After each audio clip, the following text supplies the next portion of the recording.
I'm here with Peter Sweeney of Primal Fusion.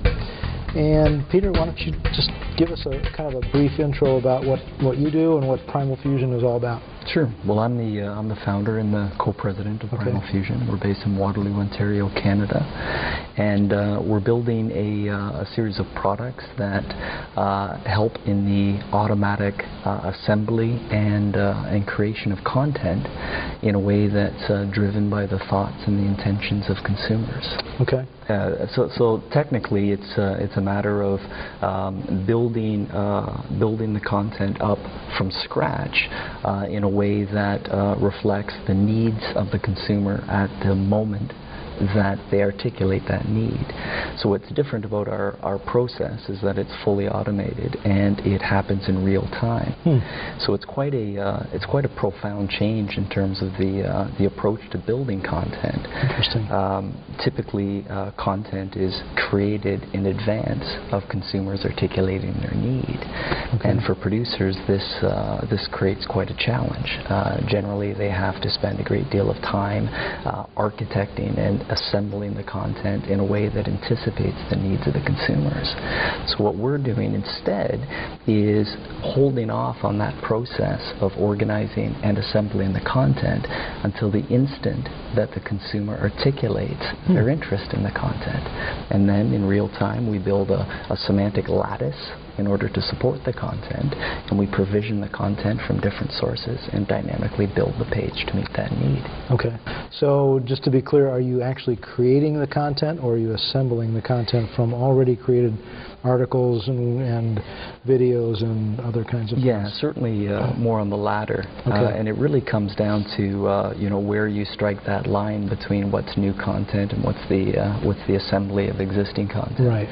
So our technology is focused on this notion of building what we call a knowledge model, or a semantic network that represents the kind of content that the consumer wants. And then we're able to, in a very fine-grained way, assemble that content from different sources. So the composite page that would be created may involve content from many different sources. So if that's creating new content, or if that's assembly of existing content, you tell me.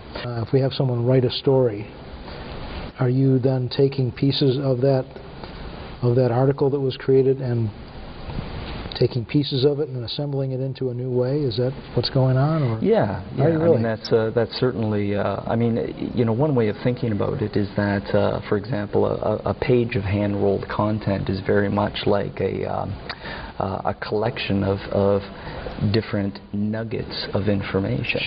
And it's architected in a certain way with a certain perspective in mind. So one way of thinking about this technology is taking those informational nuggets and liberating them in a way from that fixed single perspective. That's interesting. And then enabling the consumer through their perspective on the content to organize it in a way that makes sense for the task that they have.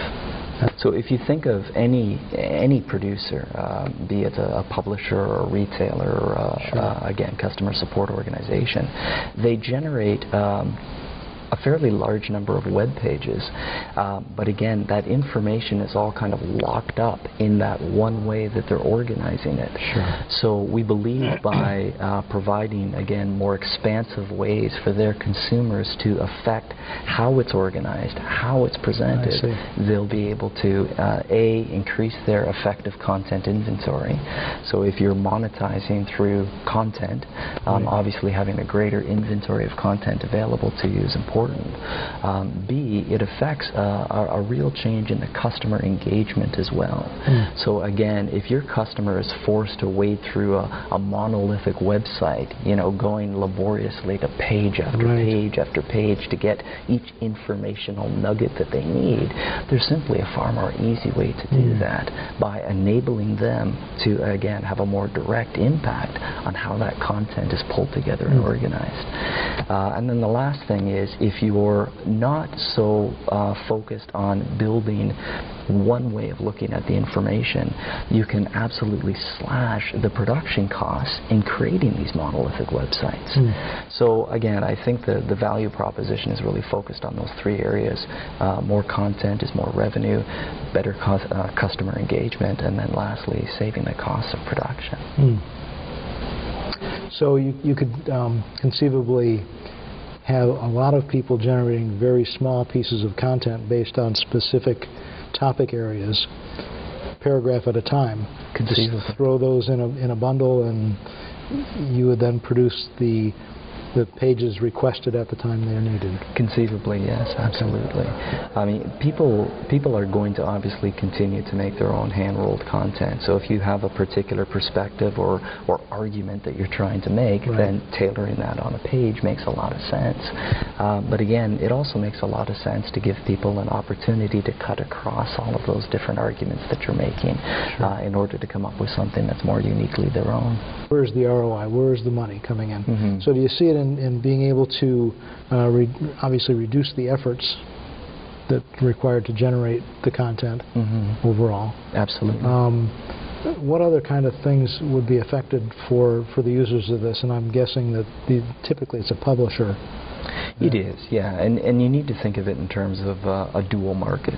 So we're obviously very concerned about the problems of our customers, but we're also concerned about the problems of their customers as well. So from a consumer perspective, again, it's just one of convenience and simplicity. You know, search is fantastic from the perspective of going out and finding that nugget of information that you need, but all of us, I think, struggle with that need to navigate through many different silos of information. So I think that's a very pressing problem for consumers, and one that, again, this notion of allowing the consumers to organize the information themselves implicitly through their interactions with the content makes a lot of sense. But then on the producer side, in addition to that, you know, that more refined customer engagement, that tighter connection with their consumers, there's just the practical benefit of taking this asset of the information that you've pulled together and liberating it in a way that delivers much more value to your organization. And I can see how this would work very, very well for support information, catalog information, purchasing, those kind of things. Do you see use for it in an editorial context as well? Yes, I do. For example, in this rapidly evolving market for automated content manufacturing, there's many different types of players involved. So, for example, you have companies like the New York Times or the BBC, obviously tremendous organizations in terms of content manufacturing, but they're bringing semantic technologies into their workflow, into their processes in order to become more productive. You have new entrants, companies like Demand Media, for example, who are looking for opportunities to essentially automate the process of creating content, again, to become more productive with it. Now, the content that they're manufacturing is certainly not of the editorial quality of the New York Times, but they're finding markets for that content. And similarly, with completely automated approaches like Primal Fusion, our content has obviously a certain quality and quantity profile that makes it ideal for certain markets. But at the end of the day, if you can find applications that simplify things for consumers, I think you've got a winning argument on your hands. Yep, I think so. All right, good. Well, thank you very much. Thank you. I sure appreciate your time. Thank you. Glad we could get together. My pleasure. All right.